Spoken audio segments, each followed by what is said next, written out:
London, right? And I did my mini missions, obviously, over here in Australia. Yeah. And the areas that I went to were very fruitful. You know, it was high growth areas, a lot of people. In Australia? Yeah, in Australia. Yeah, okay. So the place I did my mini missions, you know, there were a lot of people that were interested in learning lessons, and heaps of members, and people were very generous with, you know, feeding the missionaries. The missions actually had to weren't allowed over like 2 or 3 nights a week eating at members, because they would spend all the time at members because they wanted to feed them. Yeah. But that was that's it. That was the culture.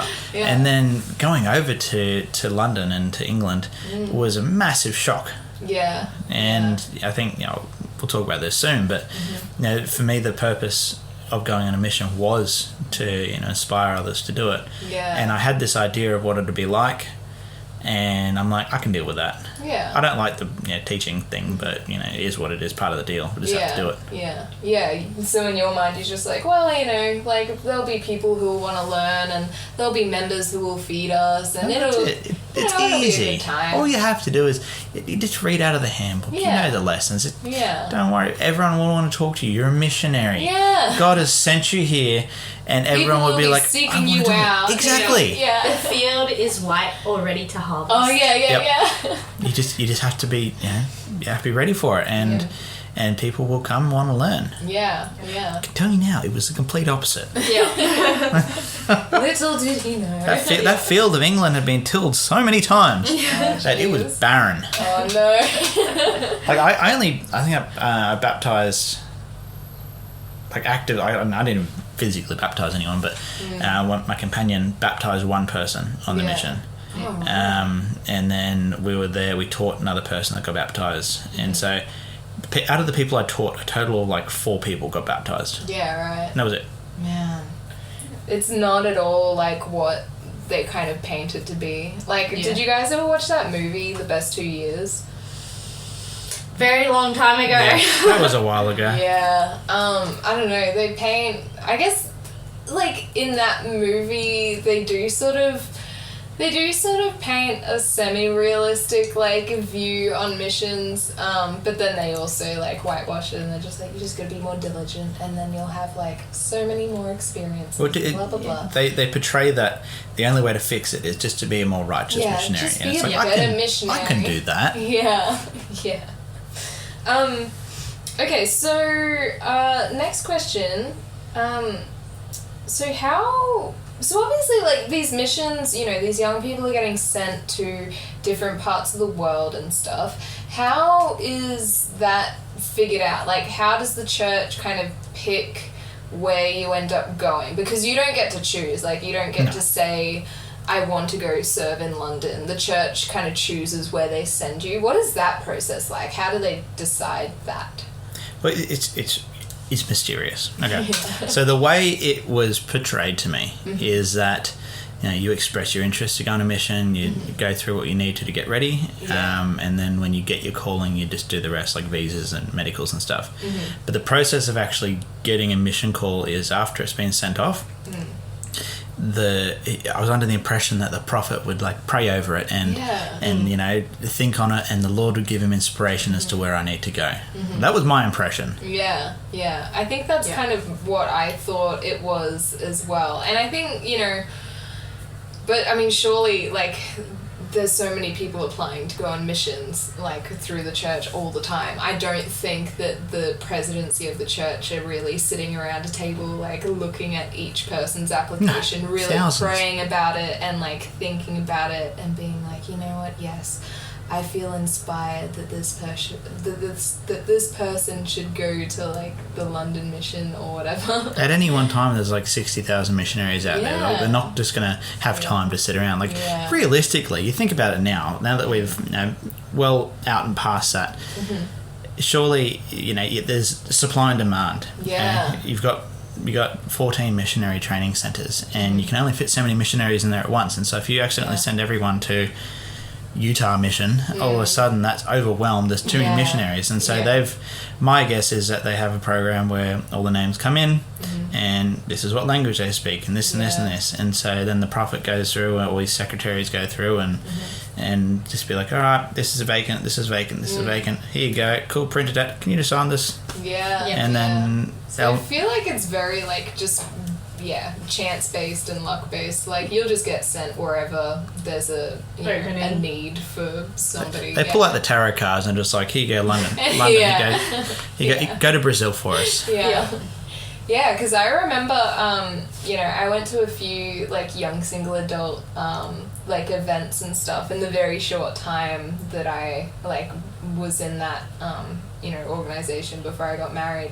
And I remember, like, sitting through these things. And what they would do is when people had been called on missions, they would stand up and they would say where they were going to serve, or if they'd just come home from a mission, like, where they served. Oh, that's horrific. And it seemed really interesting to me that, like, and there I don't know if there's, like, hundreds of, like, mission fields out there, but there would be a few, because, we are, like, the church proselytes to so many different countries.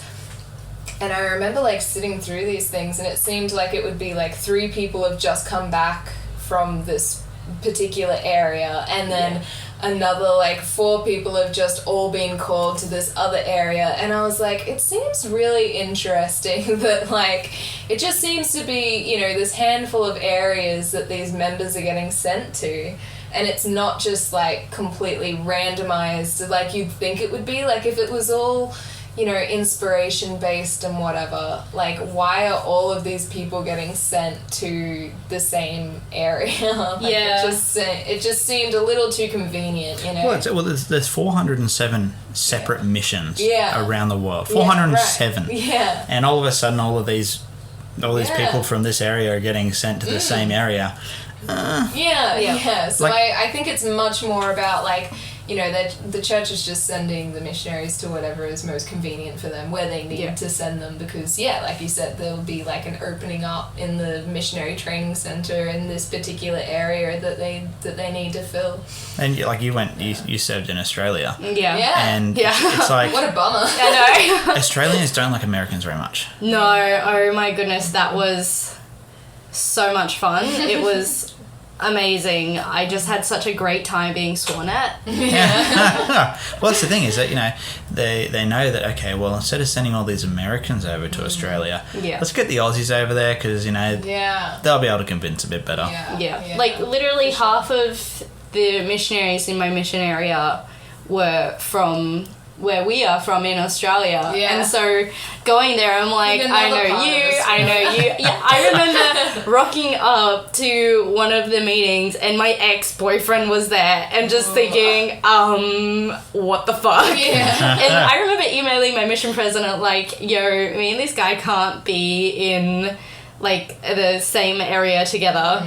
And then, I remember the next meeting we had, he was like, okay, so why can't you and this elder be in the same area? And be like, oh, because we dated. And then, like, just the amount of questions that came from that are actually, now that I think about it, really inappropriate. He was like, okay, well, like, did you hold hands? Did you guys kiss? Like, asking all these... Did you hold hands? Literally asking all of these questions. Did he see your ankles? Oh my goodness, my ankles. But asking all these questions and me thinking, like, how is this relevant to my ability to serve as a missionary? Like, all he has to do is just not put us in the same area together and you're fine. It sucked because I knew half the missionaries there. Here's a question I have for you, though. Yes. How did you feel about being sent to your own country? I was pretty disappointed, honestly. I was disappointed. I know. I remember thinking anywhere but Australia. Like, I don't care. And then I opened it up and I was like, Australia. Great. But I do believe, because my mum's anti-vaxxer, they wouldn't send me outside of Australia because I wasn't allowed to get the vaccines. But which is silly, because she let my brother get the vaccines, and so I had a brother serve in South Africa and in New Zealand, but why I wasn't. Were they allowed to get vaccinated? What the hell? Yeah, because it's this whole logic, but I'm already immune to some diseases, and so Mum was like, she's not getting those because she's already immune, which is kind of like stupid because like why does it then matter? Yeah. So yours was a fair bit away. I mean, Australia's pretty big. Yeah. One of my friends that I helped him prepare for his mission, he got sent like 5 hours away. Oh no. Yeah. Oh, that would make me so mad. Yeah. Like his family were in driving distance. His brother lived not far, like was in his mission. Yeah. And it's like, Yeah, I remember like in those big fireside meetings, with the YSA, and they would be, when the people would stand up and say where they'd be called to and stuff, like there would be pretty much silence for anyone who was serving in Australia. Yeah. But then when somebody was like, I've been called to serve in, such and such mission in Japan, it would be like, ooh, like you would just hear the whole room be like, ooh, they got to go somewhere weird cool. foreign, like, I mean, Japan seemed to get more and more common as we went along. It did. I remember that as well. Yeah. Like I got sent to London, and that was like, wow, that's where the original missionaries got sent over from the States, and they were soapboxing and like the culture of it, the culture of the early church in the UK was massive, and that's where it's like, oh, you're going to such a hard mission. It's notoriously hard. Yeah, right. And they're hard-hearted and they're very difficult. And I'm like, oh, here we go. Okay. You're right. hard-hearted people. Yeah. Soften their hearts. Yeah. Jeez. Okay, so, I guess so before receiving your mission call, what did you guys do to prepare for a mission? So after kind of deciding that you wanted to go on a mission, what did you do to prepare yourself for that? So basically, I guess what I did in between wanting to go and getting my call, I obviously repented of that awful sin that I committed. And just basically went to mission prep and tried to be a righteous person and not sin. Because I decided pretty last minute that I wanted to go on a mission. I remember getting a job and literally just working my ass off at McDonald's. Like I was there 6 days a week. I would do like 3 overnights during that week just to save up the money to go on this mission, which essentially left me burnt out, exhausted. How much money, how much money does a mission actually cost? Like, how much do you have to put towards a mission? I think mine was, I want to say $7,000.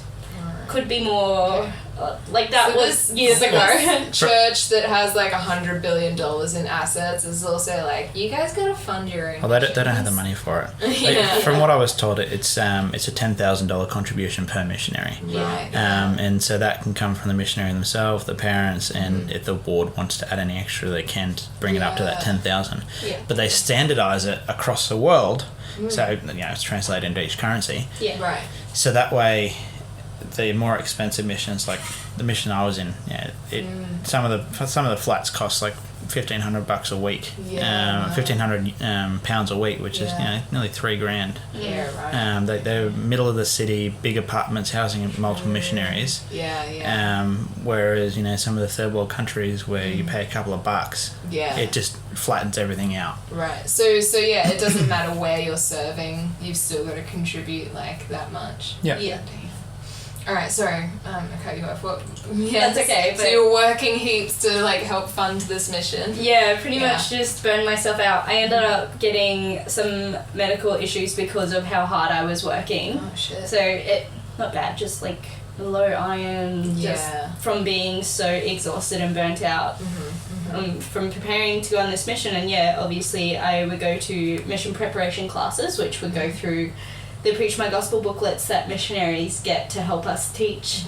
So this was separate to like your regular church stuff. Yeah, so I think it was like a Sunday Sunday night. Yeah, you came with me to like support me. Yeah, so, Sunday night to support in air quotations. I just wanted to hang out with my friend. I had nothing better to do on a Sunday night. Mission prep. So pretty much Sunday night we go to mission prep and just kind of try to study the gospel as much as I could to prepare myself. Yeah. What about you, Brother Hiram? What did you do? Getting prepared for a mission. Yeah. I guess a lot of it did come naturally. I mean, you had the classes that you had to go to. Like you go to YSA, Younger Single Adults is YSA, and you have the general classes where they have different sort of teachings like Bible study or temple preparation, things like that. And then you've got mission prep. It's a class separate for just people preparing